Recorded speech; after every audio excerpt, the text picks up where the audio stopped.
Have you ever wondered how bartenders get such wonderful infused vodka? Well, my very own bartender is about to show you how. Do you break into a sweat with even the thought of having company? I'm here to help. After trying just a few of my hosting tips, you'll be more than ready to say, come on over. At the Come On Over House, we infuse two kinds of vodka.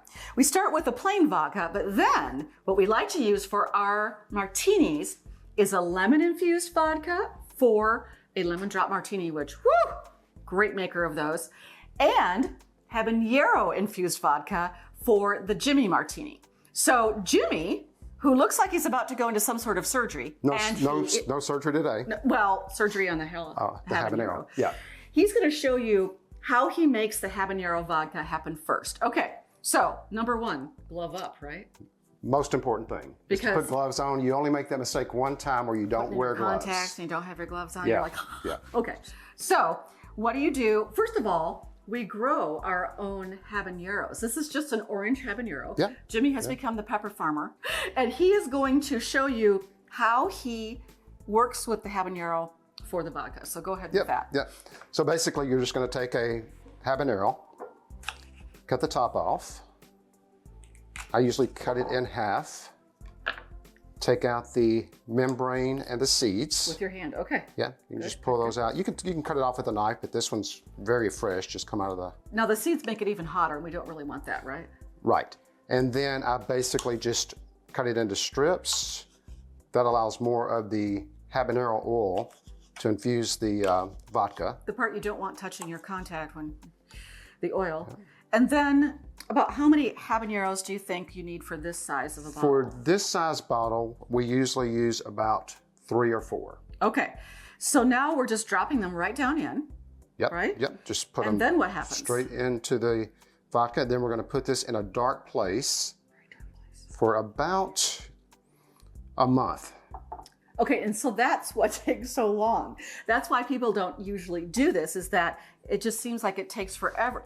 But we usually have another bottle going when we're infusing, like we have another bottle done. Right. So then, every what? How often do you go in and just give it a shake it up about once a week. Yeah. Okay. Yeah. And we did this ahead of time. You want to take out about how much vodka before you? Probably about half an ounce. Half an ounce of vodka. Do with it what you will. That half an ounce. And then that way, when you add more things to the bottle, you have room. It's not overflowing. We made that mistake the first time, I think. That's right. So then this one is done. Now, we're going to infuse lemon vodka. And the reason we do this is that you can buy limoncello. You can. It's not very good. Not as good. It's not good. This is much fresher. So now we have a different process, which does not involve gloves because it's not scary. So you want a peeler, and in this case, big fan of the Rada brand. So I'm gonna put that right here. You can look at it and go ahead and show them what you do. And you do have 3 or 4 other ones like this. Yes, but this is the best one by far. Sharp, stable. Okay, so when you do this, what's important to remember? Is to get only the peel and none of the white. What is the white part of the lemon called? The pith. The pith. So you can see on these he's already done. There might be just the tiniest bit of white. That's a really good one. He's getting the skin of the lemon, which is where the oil is, and it's incredibly fragrant. So if you're going to zest a lemon, this is what you're looking for. But if you're going to peel the lemon, also this is what you're looking for. And he's not being super careful with the peeling. You're just getting, like, it doesn't have to be a perfect lemon. You don't have to get every piece of it.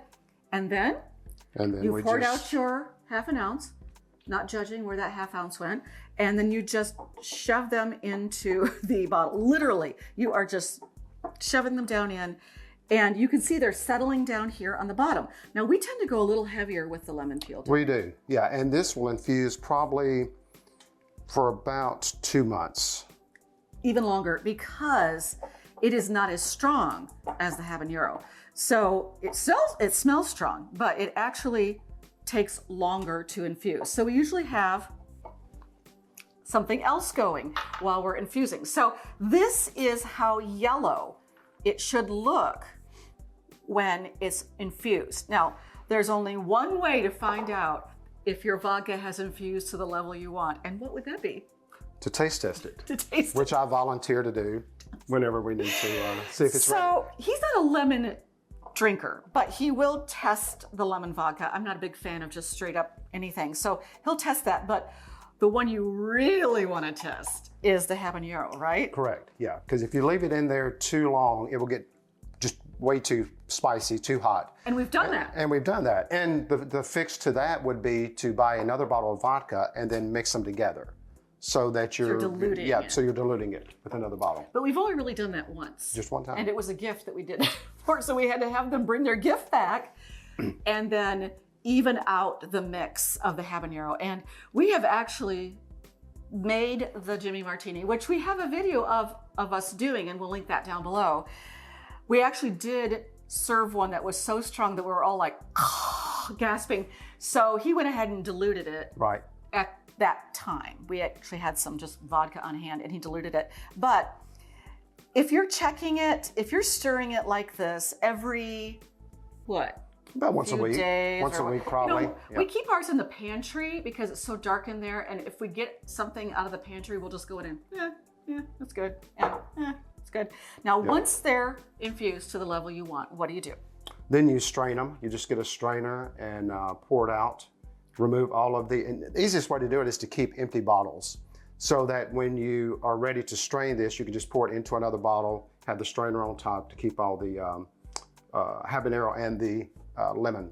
But if you don't have a bottle, just use a measuring cup, something with a spout, and just strain it into there. Sometimes the lemon peel, you have to work a little harder to get that out. So it's easier just to pour this out into something else and then throw this bottle away with the lemons in there and put it into another bottle or another container.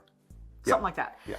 And then sometimes you could see a seed in here. It's okay. It's okay. It's not perfectly fine. It does not have to be perfectly strained, I think is what we're saying. That's right. If you're going to reuse the bottle, just get as much as you can. You don't want any of the actual pepper in there. But I'll tell you what, infusing our own vodka has been a game changer for first, how fresh it tastes, and it's not syrupy in any way. It is just straight up infused vodka. Now, after it's all infused, where do you suggest people keep their vodka? In the freezer. In the freezer, because alcohol does not actually freeze solid. It gets icy cold.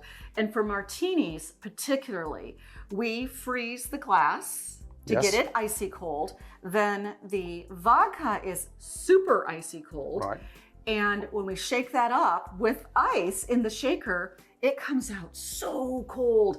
And that's when you can just really taste all those flavors coming together. Yeah. Yep. And one thing on the lemon I will also say is that because you're using so much of this when you mix a lemon drop martini, that's the reason this probably has to infuse a little bit longer than the 1 month that the habanero would. And we tend to go with the bigger the handle, because if we have company and everybody wants a lemon drop martini, we would run that down pretty quickly. Pretty fast, yeah. So, yeah. And to infuse a bigger bottle, you basically just double what we put in here. So this we put in about 4 habaneros. This I would probably put in about 6 or 7. Lemon. And then the lemons also I would increase that. We put in 3 lemons, and I would probably put in 4 or 5 for this bottle. Yes. Yes. Yeah. So what I would encourage you to do is go out there and get some vodka and start with the smaller bottle. We like Tito's, of course. We love Heroes vodka. Experiment with it. Don't get too strong of a pepper. Like, don't get a super ghost pepper. Oof, that would be very bad. And because you're infusing it, you don't need an expensive bottle of vodka. No. You need just a whatever you like. Medium price. Medium price vodka. Not super cheap though. Not super cheap. No.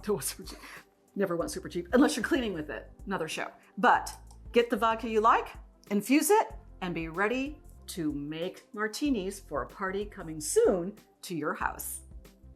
Don't tickle me. I want to tickle you. You're a tickler. He's a tickler. Well, my very own bartender is about to show you how. Yes, that was the best time. Okay. Good job. Killing it. I'm gonna need a break. Come on over. Now go make someone feel special today.